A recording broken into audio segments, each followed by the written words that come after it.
Hey there, Knicks fans. How are you doing? Just keep getting louder. Keep getting louder every week because why not? It is your boy, Jonathan Macri, with you for another episode of the Knicks Film School Podcast. I want you to take a second as I prepare to introduce my co-host, my glorious co-host. I'm going to instruct him to do this too. Give yourself a pat on the back because if you are listening to this podcast or hosting this podcast, I suppose, you root for a team that has home court advantage in the fucking NBA playoffs. How you doing? Jeremy Cohen, the one and only. We started this shit when they were winning 17 fucking games. And I think this is what Drake, I don't know what Drake's last name is. Does he have a last name? Probably not. Yeah, he's not like the Queen. He's got a last name. Is he a royal we? I think this is what they were saying when they said started from the bottom. And now what? We're here.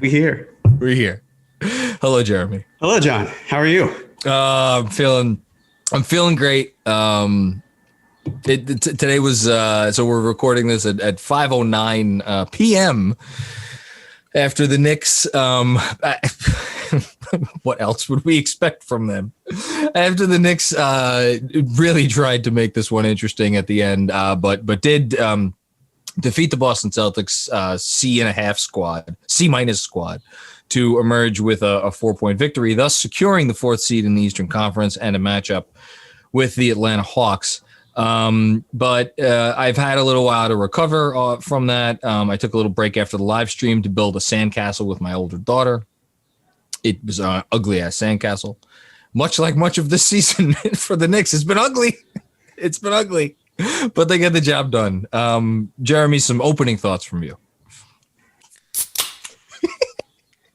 I wish I was a little louder. In case if you're not watching, you probably can't tell. Jeremy just opened a beverage. We'll get Andrew to amplify that. I'm sure he can make it like so loud that people are going to regret that. He's the whiz.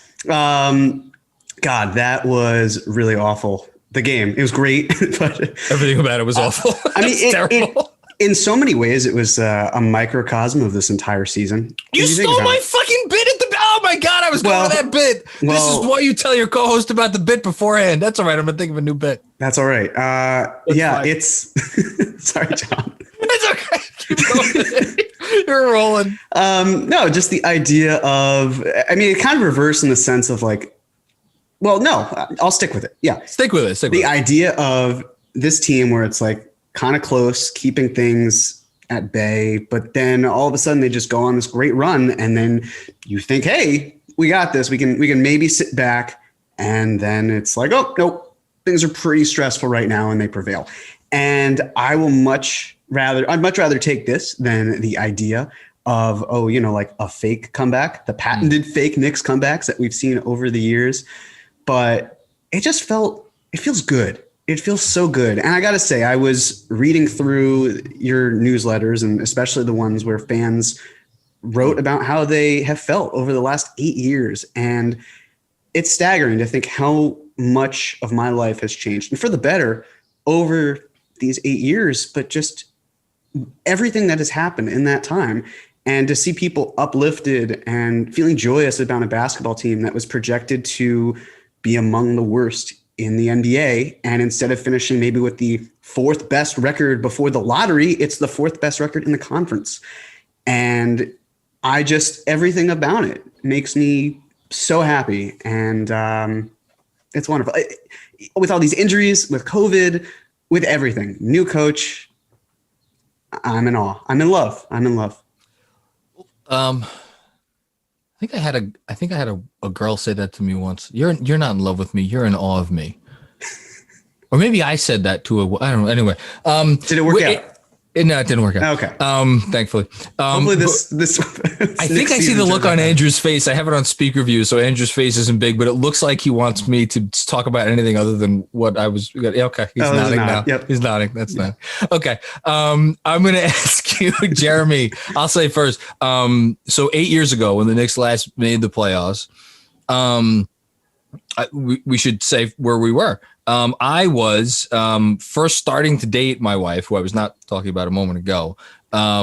She had never watched basketball up until the 2012-13 season, which we started dating in the middle of that season, probably right around the All-Star break. And we started going to this little crappy bar, watching the games usually on the weekends, and then we migrated over to Applebee's, and then it was crazy because I think it hooked her to basketball because she had always been baseball, football.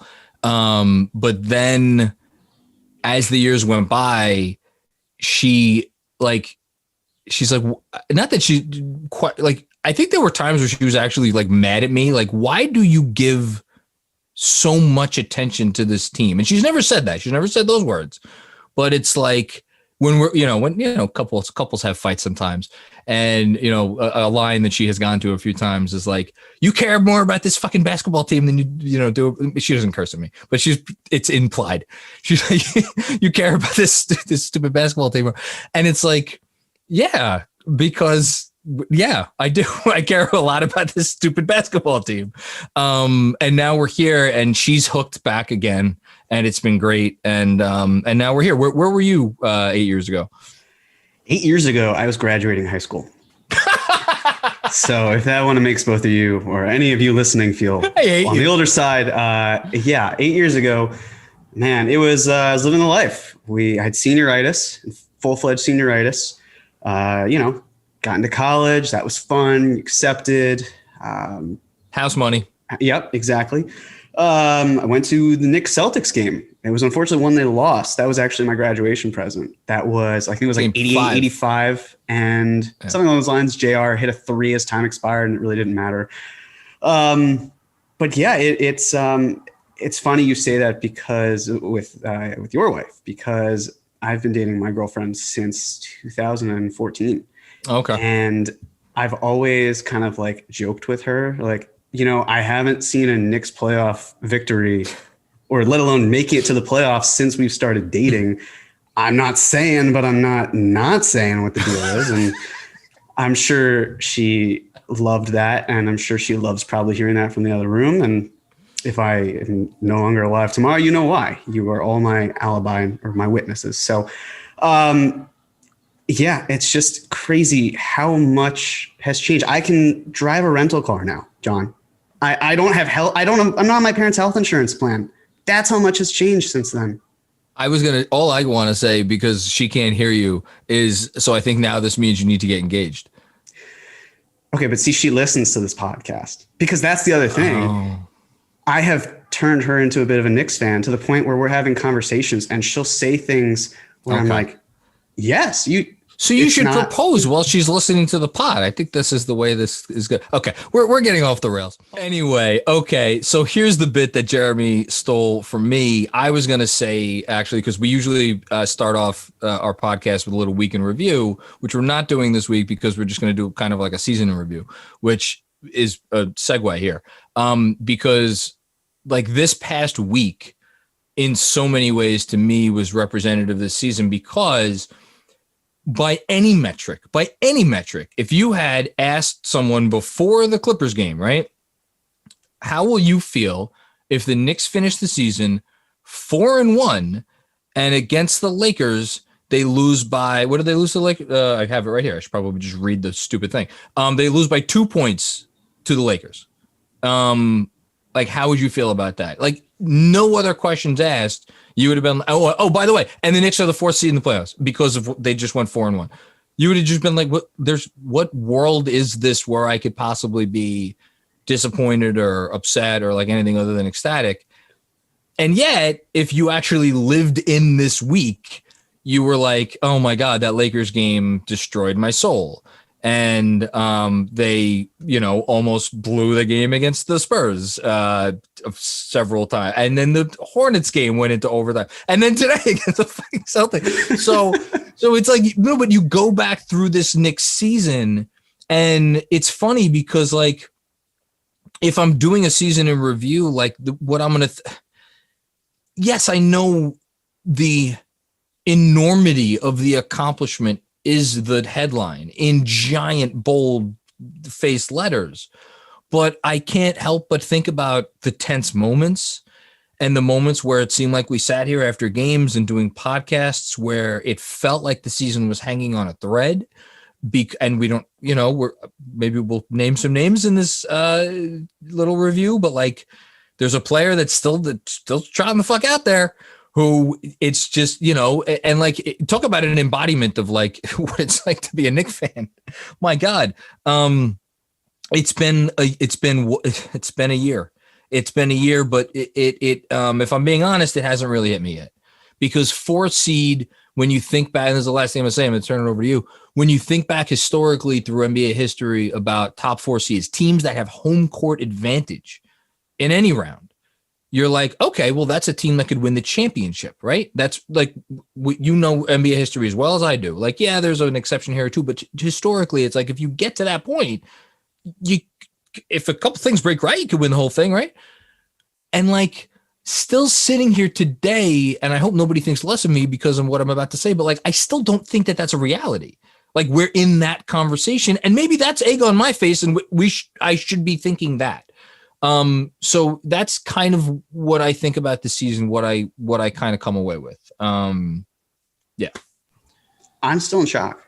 Honestly, I still haven't processed it fully, and I don't think I will process it until the season ends in one way or another.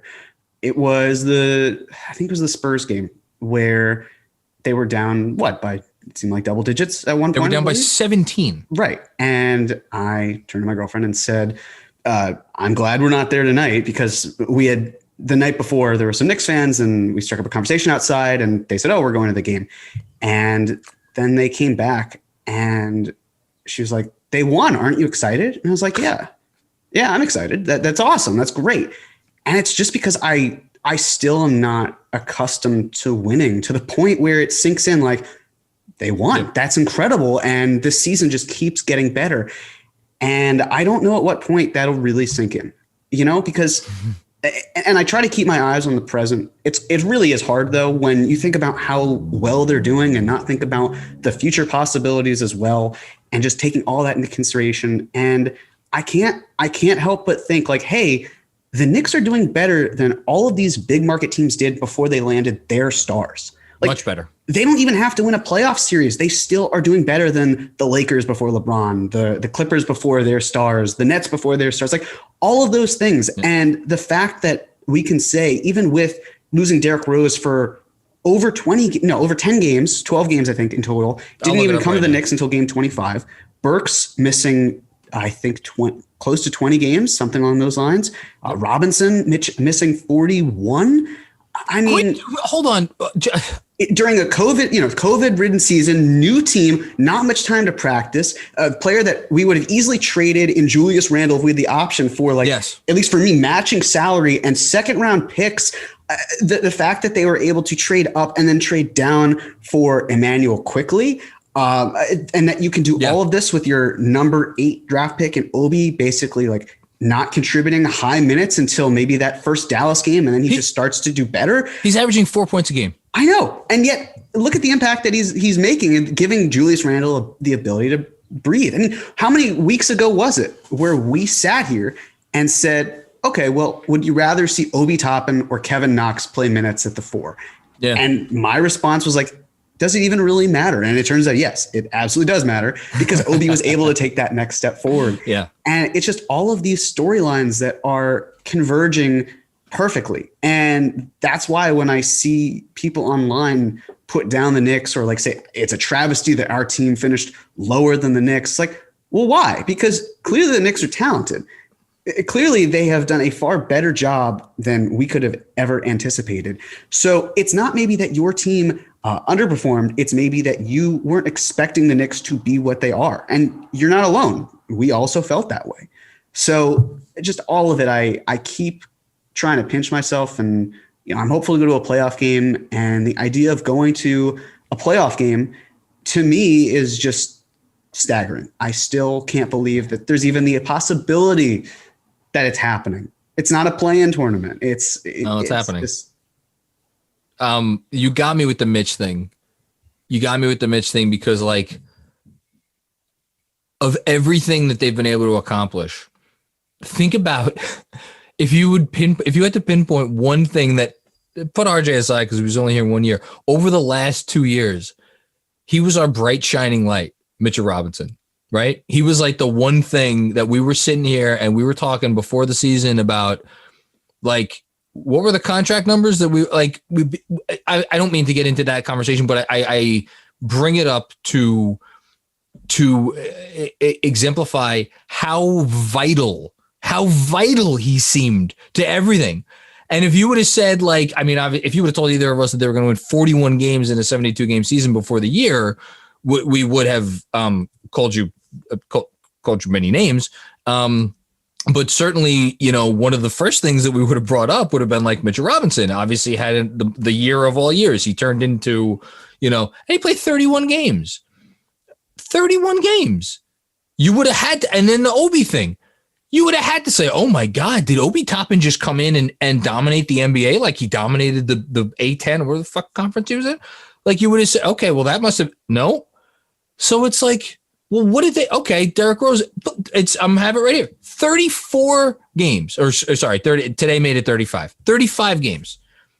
Less than half the season. Like, at some point, Bill Parcells, you are what your record says you are. And despite the fact that I was sitting there yesterday against the Charlotte Hornets and was sitting there today against the Boston Celtics, and at the end of both of those games, despite 70 games worth of evidence, I was still sitting there. I'm like, oh my God, they're going to lose this game. They're going to lose this fucking game because of course they're going to lose this game because they always lose this game. That's what I was thinking. And yet we have 70 games worth of evidence that they don't lose this game. They actually find a way to win this game. Putting it aside, the one Timberwolves game, which is the one that stands out to me where they lost that game. That's the one. But am I, that's the only one. Is there another game where you were like, yes, I know they didn't pull it out against Brooklyn and Philly and the Celtics game. Second Celtics game, I would say, is the one where it was like, that should have been a win. Okay. And Marcus Smart won it, and that's fair. Again, we're talking about 2 games here, really, right? Yeah. And it wouldn't have been a significant difference if those 2 turned into wins. No, it wouldn't. Yeah. Compared to the standings. And that's the other thing, too. If you're telling me that the Knicks could finish in the 4th seed with Elfrid Payton as their starting point guard, like I saw a tweet this past week about how the Knicks are going to get some star this year, and it's going to make Elfrid Payton look terrible in comparison. I mean, even more so. And I thought, like, let's put the star factor away. Just getting a starting caliber player in that role. Where are the Knicks? Like, where are the Knicks right now if you have Fred VanVleet instead? Let's not talk about the future. Right now, that sort of idea. So with all of this playing against them, they're still able to be where they are in spite of all of it. Alec Burks signed for $6 million. Nerlens Noel signed for $5 million. Reggie Bullock back for 4.2.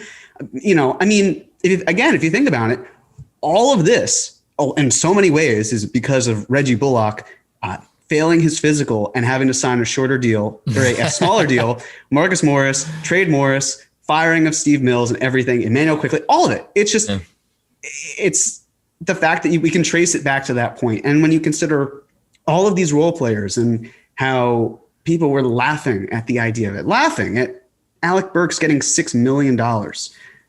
Well, we, in our defense, we praised the hell out of this offseason. We did, but the idea said, that that other people didn't. And as you see the goalposts move to a greater extent, it's just like, again, let's go back to the thesis of this year, right? The core point was, let's just have a good season full of development. Be competent. And let's hope for success, whether it's winning or losing, because it's house money.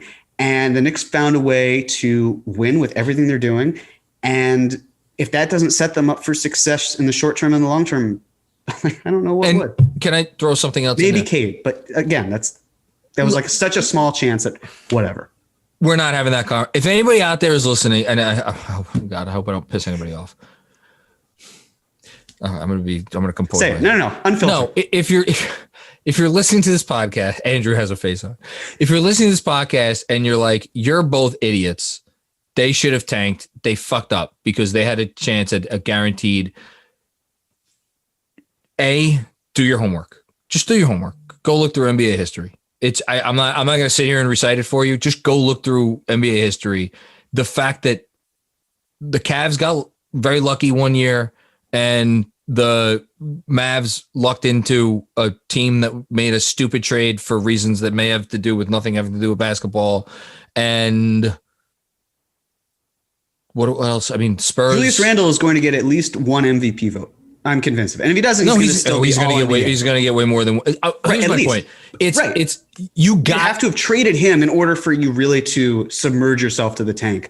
But it's not even about what you would have needed to do. It's just the odds are so against you that you get that player either by the fact that you land in the spot to pick the player, or that the player you think is going to be the player actually becomes the player, and then added on top of it all the benefits that come with being in this market with this record. It's if there's you could sell me a lot of good. You're not selling me that. You're just not selling me that after what this team has been able to accomplish this season. So I just had to say that. And of course I've lost my. Can we just do a very quick exercise? I just thought of this now. I hope Andrew doesn't mind. We're going off the rails, but we always go off the rails. I don't know. Like you brought up Fred VanVleet. Like how many starting point guards are there in the league right now that if you put them on the Knicks in place of Elfrid Payton don't result in 6 to 8 win jump? I'm just going down the standings right now.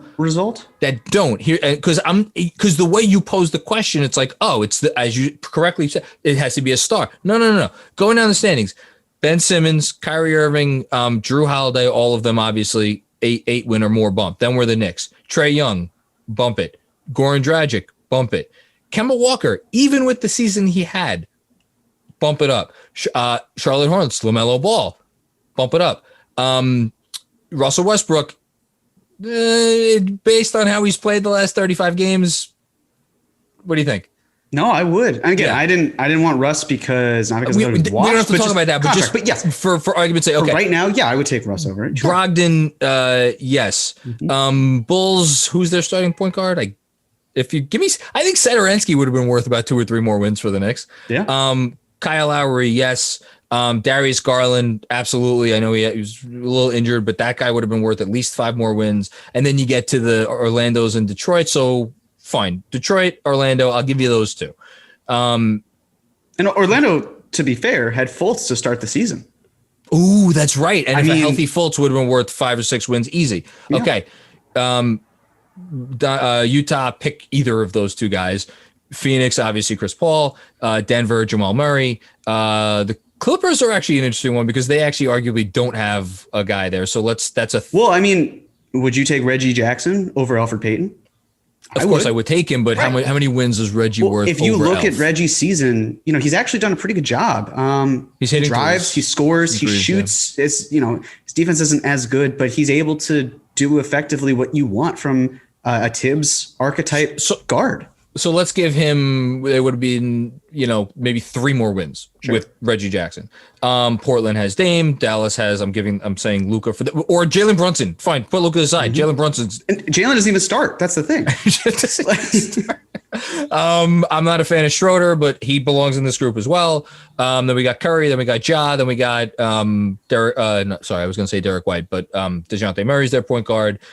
Lonzo Ball, we'll have that conversation. Or even Bledsoe. Bledsoe, I don't know. Bledsoe's been pretty bad. You just don't like Bledsoe.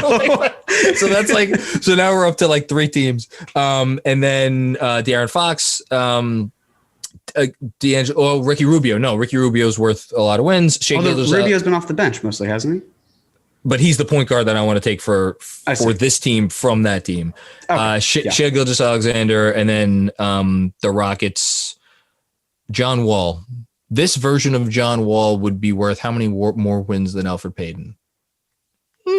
I don't think it'd be that many. I understand that a lot of people might push back on that, but the fact that John Wall is so I don't know. I really don't know because he's had injuries.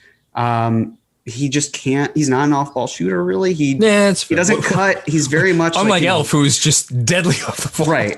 And again, I don't mean this as John Wall slander. It's just based on where he's at. I don't know if it's a significant improvement. So basically, what we've just decided is if they had, with the exception of maybe 4 teams, the point guard on literally any other team in the NBA on this squad, they would be probably considered a legitimate contender as opposed to what most people consider them now, which is that like they're whatever people are saying about them.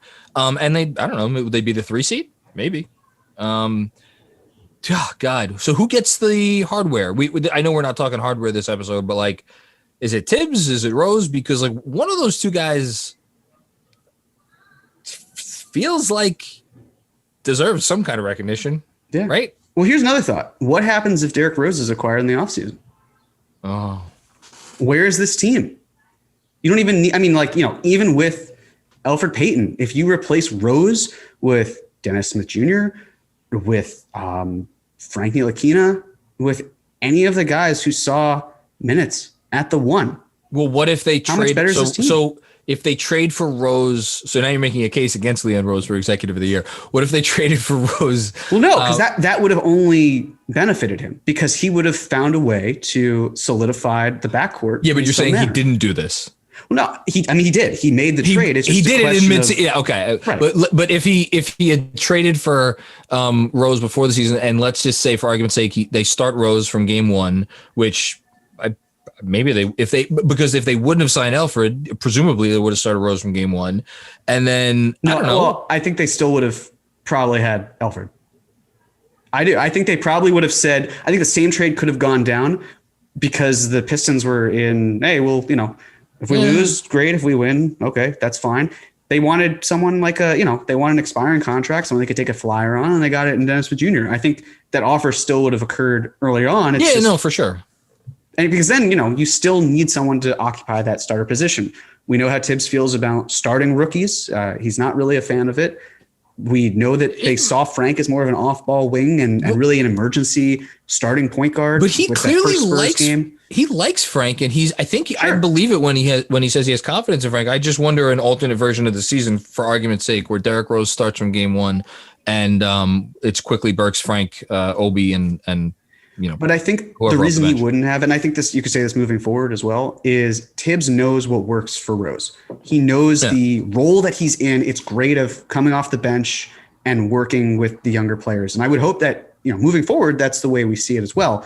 But really just getting that upgrade over Elf. And there wasn't a way to do that this summer. We don't have to rehash that, at least without, paying a heavy price for some player. Point being, because I know we're drifting further and further away, but that's why it's just for this team moving forward. It doesn't take a whole lot. And someone mentioned that Keith Bogans played every single game for, I want to say the 2010-11 Bulls. It was his first season. I want to say it was actually 81, but yes, he played every game except for the one he missed. And then he started every single playoff game. Yeah. And that's the thing that's so stuck in my mind, right? Because we can see the difference, at least recently. I don't think, even Elf's biggest fans, I don't think that they can just throw out these last 2 weeks worth of games and say, "Does he have any fans anymore?"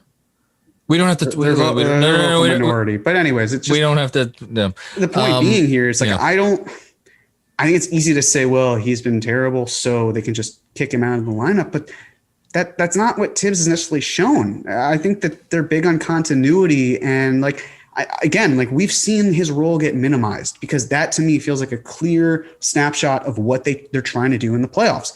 He's going to be the starting point guard. He'll get 6 or 7 minutes and then, they'll have Rose come in and then they'll have Burks come in after that at some point, maybe quickly too. But it was interesting that he kind of brushed off the question about shortening his rotation because playoff rotations usually aren't 10, which we have been seeing with the Knicks for the most part, 9 or 10. They can shrink closer to 7 or 8, especially 10 when healthy. Like Tibbs. 10 when healthy.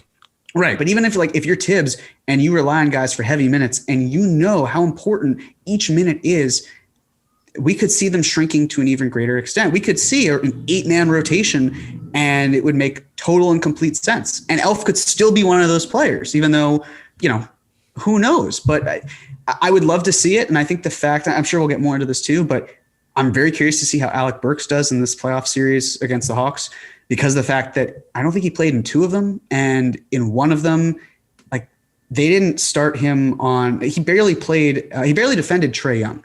And Burks has done a really great job of guarding the number one option on teams. Like, I keep thinking back to that game against Dallas where Burks did a great job. Yesterday he did, or 2 days ago. Well, no, yesterday he did a great job on Terry Rozier. Like, he did a nice job. He's able to kind of lock players up, whereas RJ and Bullock maybe take more of the wings. But he more than holds his own. Let's say that. And this is a great transition to talking about the Hawks series, where I think obviously you nailed the primary question everybody's going to have is what happens with Elf in the rotation. It's interesting today. Tibbs, I think he's done this before. Briefly extended his rotation to 11 men, and the 11th man was Frank. I think Frank played. I have it right here, actually. according to ESPN, Frank Ntilikina played 0 minutes. I know that is not true because I know I saw him. It was 6.4 seconds. Was it 6.4 in the third quarter? That's got a steal. Yeah. See, so very valuable. So no, but it's so that's the obvious question, and I'll get back to Alf in a second. I think the other questions here are, well, I don't know if Mitch is going to become a question because he's not. Tibbs made this for anybody who missed it. Tibbs was asked about this yesterday because he hadn't given an update in about 2 weeks, and he said Mitch is progressing nicely, but he's a ways away. Made very clear they're not going to rush this, and that he listed off a litany of. I forget what exactly it was. Said a couple of things, and then he's like, and then it gets to 3-on-3, and then it gets to 5. The picture that he painted was very clear. We're not seeing Mitchell Robinson anytime soon. So, but that is a lingering question. If they go deep enough, do we see him? And I think the other question that I have that people have been bringing up, and this has to do with the Elf question. So really, it's all baked into one big question: is what's the best way to rotate these guards? And I think specifically Alec Burks and Derrick Rose, because we've seen both of those guys primarily on the ball a lot. And I think that there's an argument that both of those guys like being on the ball and that operate very well on the ball. Some tense moments from Alec Burks today aside, and actually in fairness, some tense moments from Derrick Rose today aside. And then there's Mr. Quickly, who has shown a bit of on-ball flair himself this year at times. So you have all these guys that like to be on ball, and then you have this other guy who continues to start. I just want to read very quickly. Elf, so going back to the Houston game, so the start of the West Coast trip. I mean, really, we could even go back before the Toronto game, 14 and change. Phoenix was 14 and change. The Chicago game was kind of a blowout, and it was like a weird foul situation, I think. That was the one game where he played over 20 minutes, almost 22. And then you're looking at 13, 17, 16, 17, 15, 13, 12, 12, and today was 14. How much further can we go? Well, we can. It just... Will we? Yeah. Gun to your head. What do you make it? I know Andrew's going to, well, I hope I'm not stealing one of Andrew's predictions that he's going to call for us to make at the end of the show. But like, cause I think we're going to see him start game 1. I think he's going to play about 5 minutes, and then I think they're going to pull him. And I think depending on how that looks, there's a chance that he doesn't start the second half. And I think my guess would be he's not going to not start the second half in the first game. Maybe that's going to happen the second game, and the game that he doesn't start the second half, which I think is coming, the next game is the game that he doesn't start the game. So if you ask me to put my chip down on one possibility, that's the possibility I'm putting it down on right now. I still don't think he's going to go anywhere. And maybe I say it because I don't want to aim my expectations and then feel like I'm being disappointed because, he's not being removed. It's just, I'm not saying Tibbs doesn't make adjustments. He absolutely does. It's just the idea of keeping things as is to open your game. He's your opener in baseball. I feel like we've talked. I think it's becoming popular these days. Right. Opener. It is. Yeah, so it is. Having him just, quote unquote pitch for a few minutes and then subbing him in with Derrick Rose and playing Rose for 25 minutes and having Burks in there for extended time now that he's kind of gotten more into this groove. And like, I think you could probably shave his minutes even more. I just don't know if he's going to be completely erased from the rotation for one reason or another. And then, I think about like, well, what if this was the trick up Tibbs's sleeve the entire time? Which is if you could dodge a wrench, you could dodge a ball.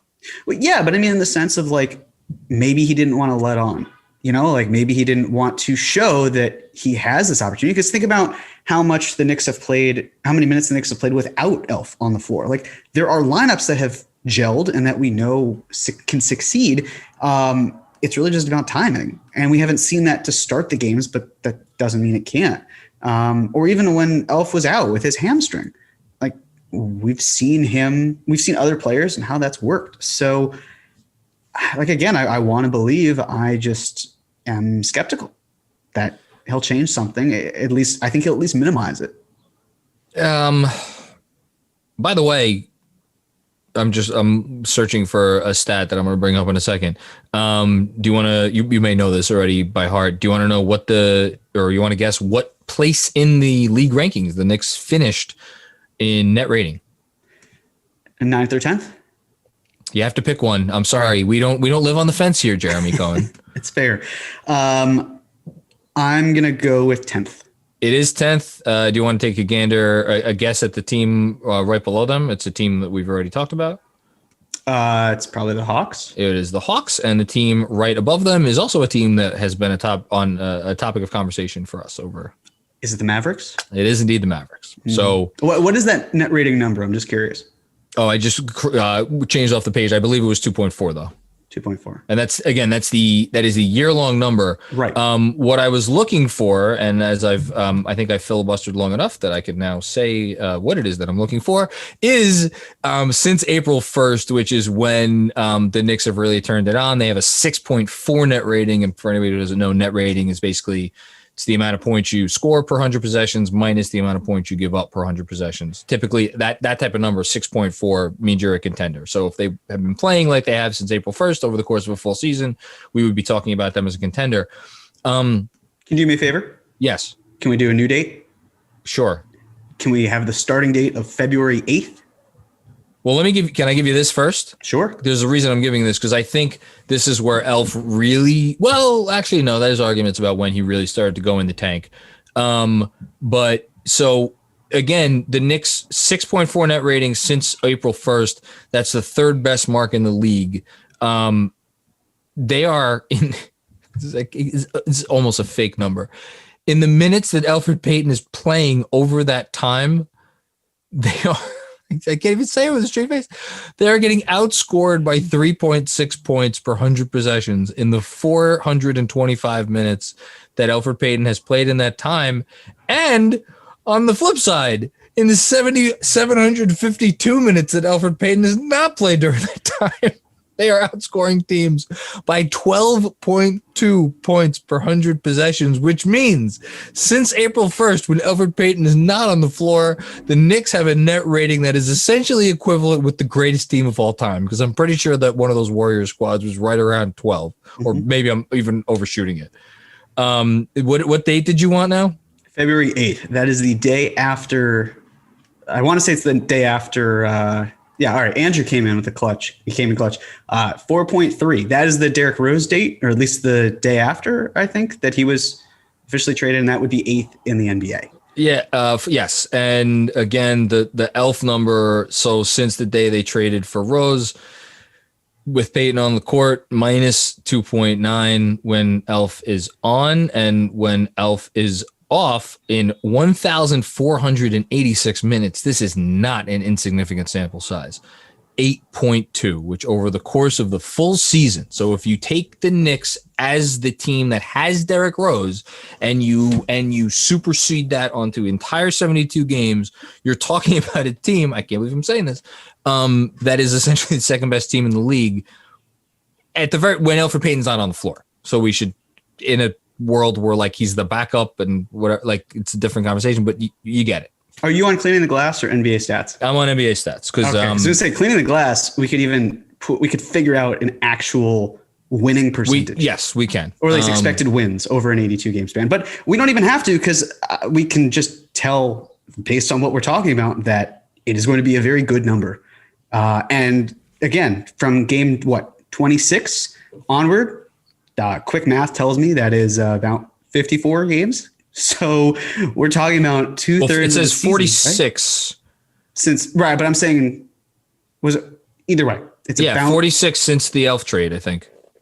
Since the Elf trade. I'm speaking what I want to happen. That would actually, yes, that would make sense. 46 because 25. Yep. Yes. That's a lot of games. And the funny thing is, it's not us talking about why net, as he calls it, net efficiency should matter.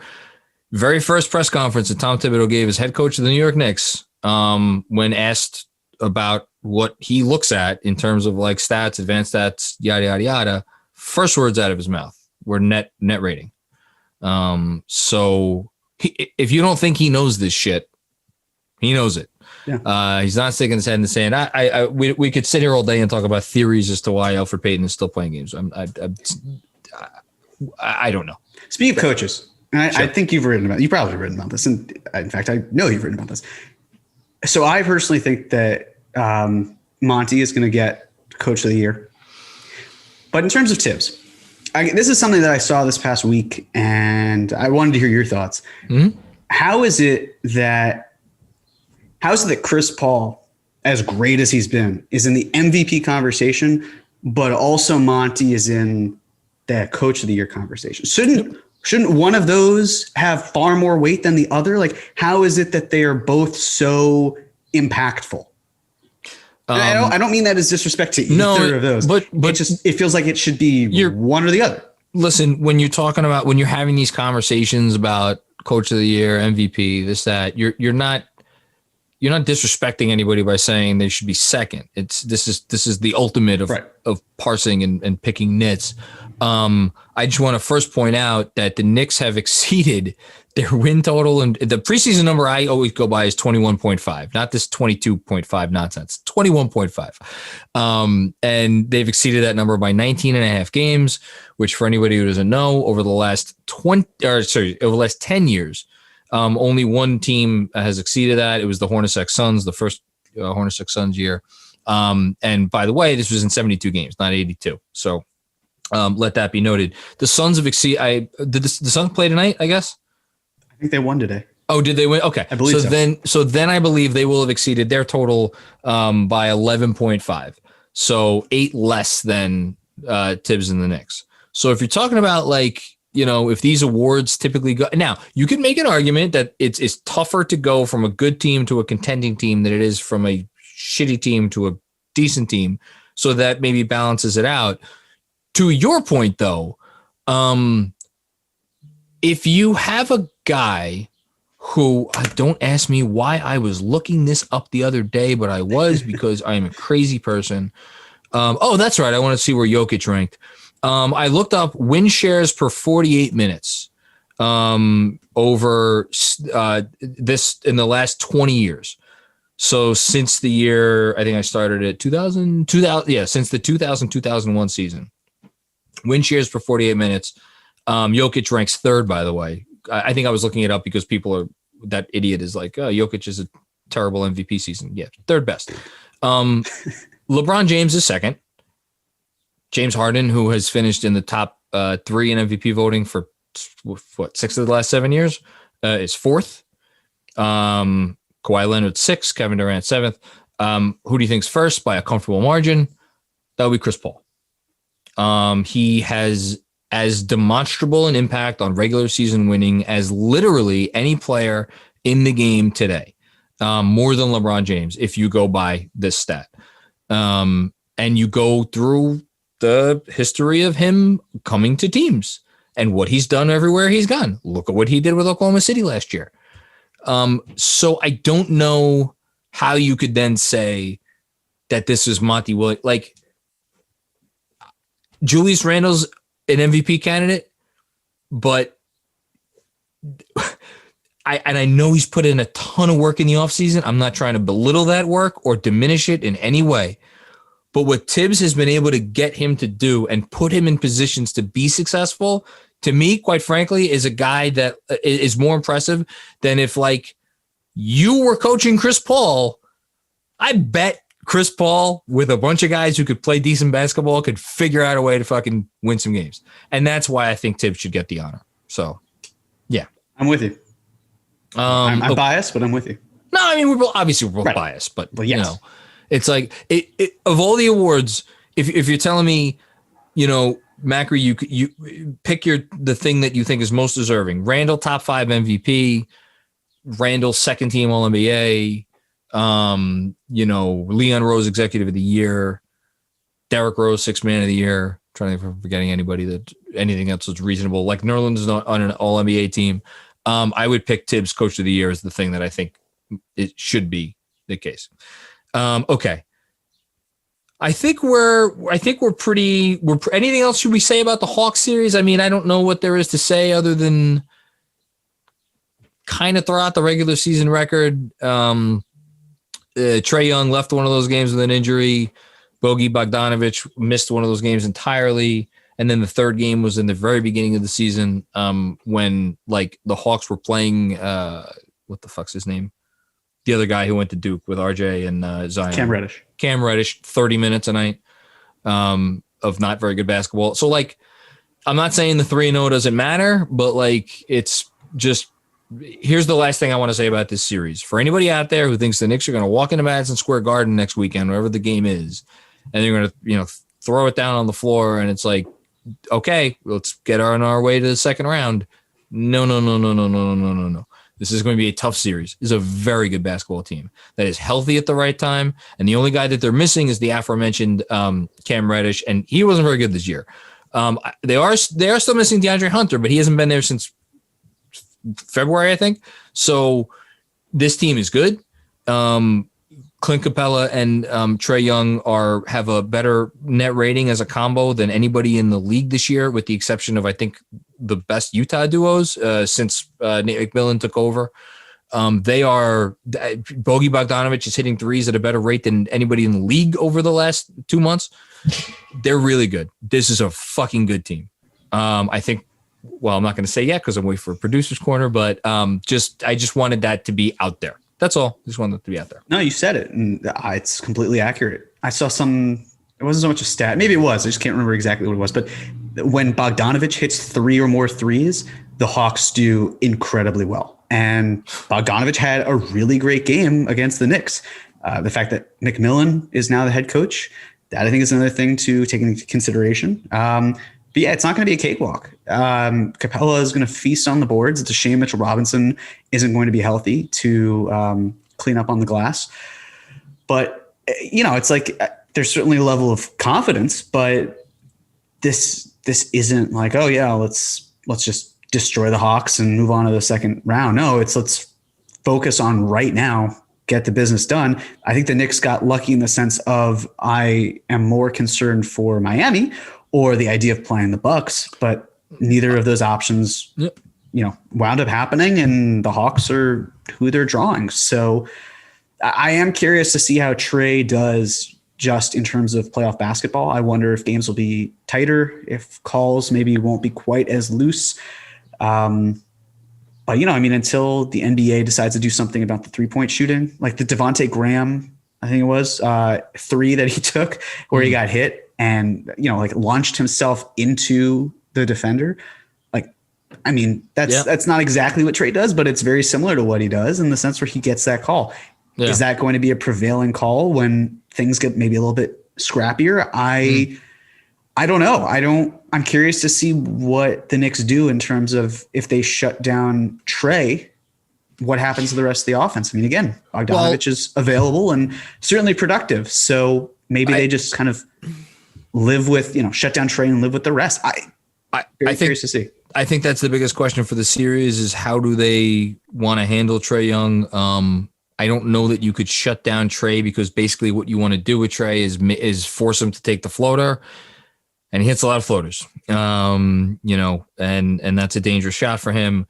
To me, the key to the series, we talked about our biggest questions for the series. I think the key to the series is how they defend Capella. If they can find a way between Noel, who has had issues with Clint Capella. I noticed today Taj Gibson, who is my favorite human being of all time.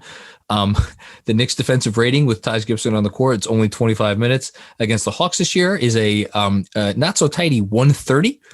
It's not what you want. Nope. So yeah, it's gonna be hard. And we shouldn't minimize what Julius Randle can do because, you know, I mean, they have no one to stop Julius Randle. Right. That's the thing. You have to have a big series from Julius. And they have no one to stop Derrick Rose. And we can just keep going down the line of the players that the Hawks have no one to stop, because if Hunter's not going to play in this series, he's their big time wing defender. You know, Bogey, admirable. Kevin Huerter is a ginger. Fuck you too. Anytime. Clint Clint Capella is a really good rim protector that deserves to be in the All NBA. Actually the All NBA conversation, if we're being honest. But definitely all defense. He's really good as a backline, but we've seen him. You know, we've seen that show before in Houston. Like you can score on Capella. But that's what frightens me, is we're entering a series where we're hoping to get 4 wins that are probably going to be like 130, 126.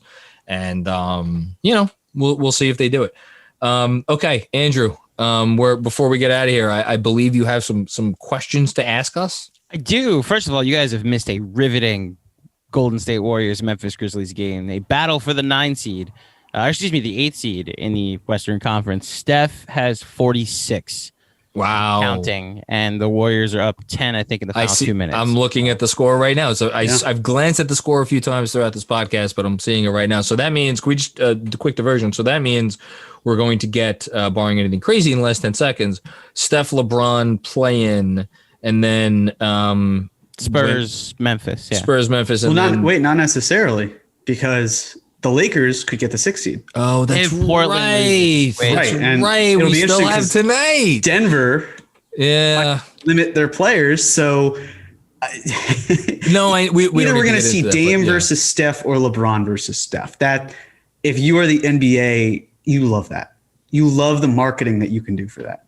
Would Denver have anything to play for tonight? Yes, Denver does. Denver and the Clippers are tied for the third seed. Yeah. Okay. So all of this will have aged by the time this pod comes out, so I might cut it out, but it's very useful information, I promise you. Okay. So Producer's Corner, gentlemen. Yes. You mentioned earlier, John, that we do not ride the fence here when you made sure Jeremy answered whether the Knicks were the 9th to 10th best team in net rating, which is hilarious coming from you. Whenever I ask you for a prediction, you always add a bunch of caveats and you say, well, then if, and then when. And so I decided for Producer's Corner, because I like to do this, Jeremy knows this better than anybody, we have predictions to make for the NBA playoffs. We will start, who's coming out of the East? Who's coming out of the East to go to the finals? Yes. You know what? I spent 5 minutes earlier today. I shouldn't admit this. I spent 5 minutes earlier today fantasizing. That's the only appropriate word for it. Fantasizing that, okay, Philly, they just got to shut down Embiid. All they got to do is shut down Embiid. Easy task. Then, what? Easy task. Mitch might be back. Joel Embiid. Come on, Joel Embiid. And then, I mean, if we get that far, Battle of New York City. I mean, okay. I'm not. I can't sit here and predict the Knicks are going to get out of the East. Do I think they could stay healthy for 3 rounds? Jeremy, do you have an answer? Brooklyn. I'll go Brooklyn. My heart says the Knicks. My head says you're an idiot. It's probably the Nets, but in between my head and my heart, it's the Bucks. Okay. Really? You're okay. I don't know. There's just something about this year where I feel like they have gotten over whatever, insanity they had last year. I think it made them a stronger team. I'm saying this, they'll probably get wrecked by Brooklyn, but there's something about the Bucks where, I don't know, I feel like Giroux does enough where, especially if they decide to finally shorten their rotation in the playoffs, that's a pretty good team that they have. And they're very they just good. need to win, 4 games in that second round. And I feel that's the other thing. Like Philly, what happened in Miami, that's got to be somewhat worrisome if you're a Sixers fan. My biggest change is since in the middle of the season, I was like, I think the Sixers are going to come out of the East, and now I backed off that. That said, if it was the Sixers, if it was the Bucks, if it was the Nets, nothing would shock me. I'm going to say the Nets. All right. Okay. Now who's coming out of the West? Jeremy, do you have a quick answer? Man, I don't. I'm really stumped on this. I actually did spend some time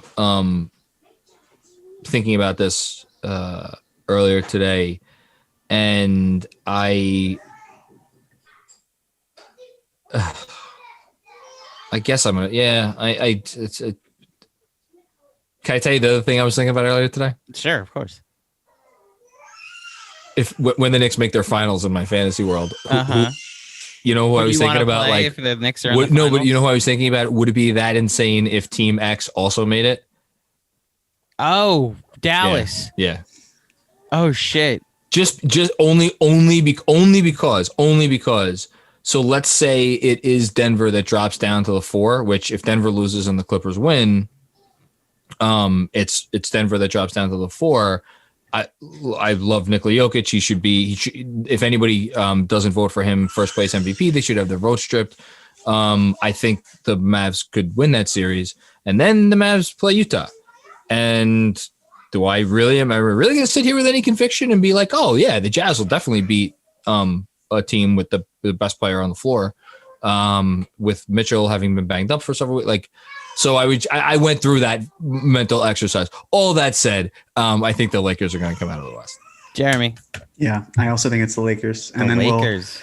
We'll hear Lakers fans saying how, like, well, if last year was the hardest road, this is an even harder road than before because they could fuck all the way off. Well, agreed on both of that. But John, remember the convo you and I had that the LeBron secretly, all of this was propaganda for him to get the 7 seed because the eclipsing Jordan as far as number of titles is off the table. He has to depend on difficulty of titles. And the only thing left to do is to be the 7th seed, win a playoff game, win a play-in game, and then have to go through the entire playoffs and win every series as an underdog, culminating in the finals when he beats Durant, Irving, and Harden, beats another super team. And then it's like a Olajuwon, right? In the sense of like, oh yeah, look at that 94, 95. It was 95 Rockets team, and look what they had to overcome. And the teams that they beat that year, incredible. And then the Shaq Magic in the finals. That was one of the most outstanding playoff runs ever. He went like 450 win teams, right? It was Stockton, Malone, Barkley in the semis, and then Spurs. MVP Robinson in the finals, and then Shaq in the finals. Absolutely, he basically beat all of 90s big men that mattered. So you both have Lakers Nets or Lakers Bucks? I have Lakers Nets, but I had Lakers Nets before the season. I've never found a reason to divert from Lakers. I have plenty, but if you're going with your gut, I guess you have to go. Can I ask you guys a quick question before we get out of here? Sure. What odds? One other one I have. Oh, well, I'm going to quick interjection. What odds would someone need to give you for you to, assuming it's Lakers Suns first round, for you to bet on the Suns to come out of that series? What would you need? Ooh. So you're saying the Lakers would have to be so I'm getting money for picking the Suns? Yeah, are you saying the Suns would be favored in the series? I'm saying the Lakers would be favored in the series, and what odds would someone need to give you to get you to put money on the Suns? Yikes. I'd do it 3-1. I would not do it at 2-1. Okay. I would do 3-1. I really like the Suns. That's the thing. So then say even money. So I would take even money. Yeah. Okay. If you give me any odds on the Suns, I would take them. Jeremy? I'll go middle, 2-1. 2-1. Okay. There you go. All right. $1 million question, guys. Knicks Hawks. Who will win this series and in how many games? I mean, we both obviously. Oh wait, who won our last predictions? I won it. I did. I said 4-1, and I believe I also won the end of the season breakdown of the last 14. So you get to. So wait, should we do it like one of us has to pick a different in number of games outcome than the other? That would be more fun. So then, Jeremy, if you won, you go. So you get to pick the number of games because we're both going to say the Knicks are going to win the series. Right. So how many games are they going to win? Yeah, I'll take Knicks in 6. Okay, I'll take Knicks in 7. I probably would have taken Knicks in 7 anyway, so that works out well. Okay, Andrew, you want to pick one? What are you going to say? I've had such a blast this season, and I think that the Knicks have won my heart. This is the most fun I've ever had watching the Knicks. I've been on the record how terrified of the Hawks I am. And other than the fact that it's Atlanta, like bad things happen to their sports teams. If I'm just going by the data, the Hawks have been like the 4th best team in the NBA since the coach took over. A little aggressive, but like just by the record, they have the 4th most wins. They have the 4th most wins. I get the net rating is still around the middle of the pack, but still, it's a top. It's around 10. They're a real team. They're right, and then you add in that they've figured out how to close games, which the Knicks, as we saw the last couple days, have had to depend on some really bad teams in order to close games. I will say.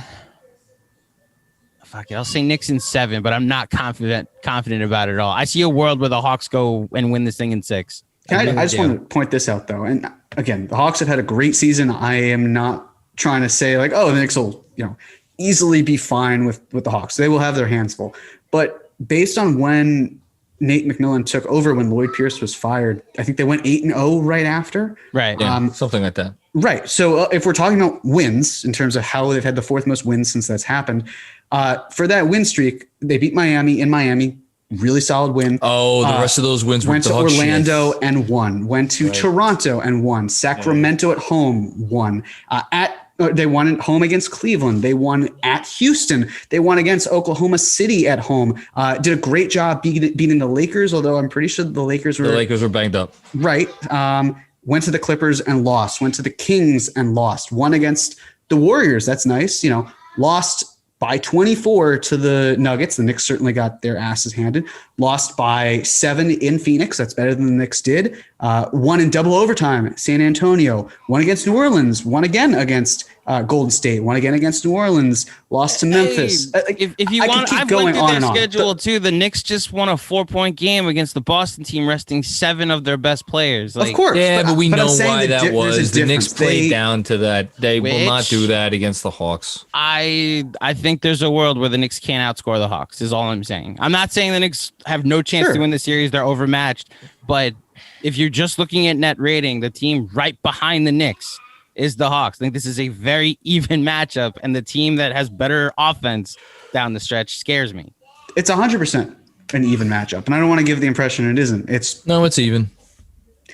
And again, they also beat the Suns. They beat the doors off the Suns not that long ago. So that was certainly impressive. They're a formidable foe, as I think Clyde might say. Foe. They are a formidable foe that we swept the last time we played them in the playoffs 22 years ago. God, did you just do that? The 99 series was 22 years ago.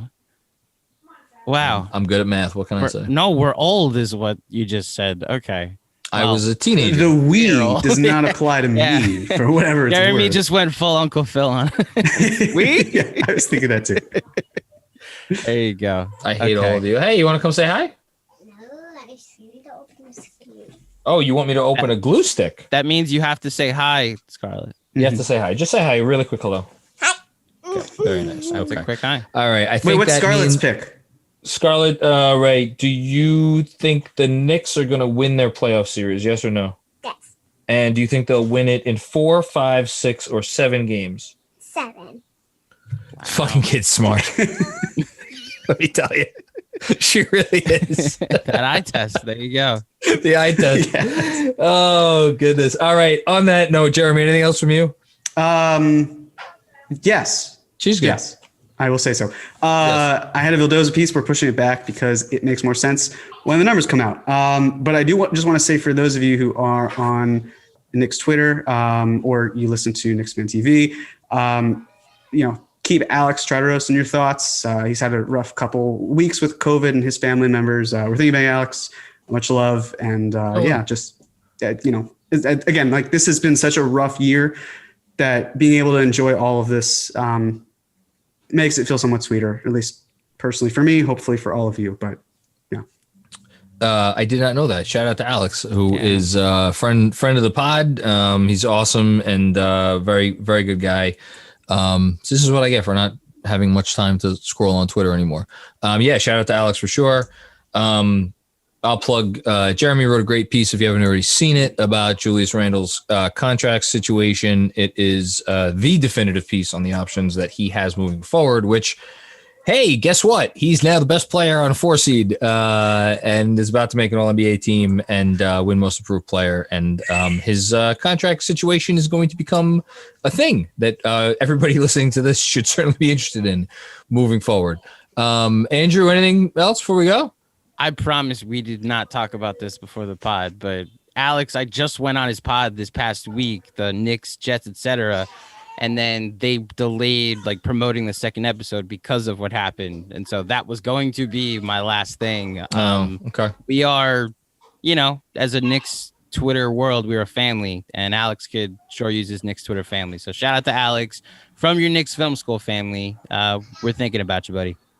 And on that note, anybody out there, let's close with this. I had a lot of people, especially in the live streams over the course of the last couple of days, and also people who submitted contributions to the newsletter talking about what this playoff, berth means to them. Note how Jeremy, Andrew, Chris, myself, we've all been helpful to people get through, this year plus from hell. So to anyone out there listening who has had it rough, and I think all of us have had it rough in various ways while all of this has been going on many fronts, just know that like you got people here who are with you in spirit. We are family, all of us, and tomorrow's going to be better.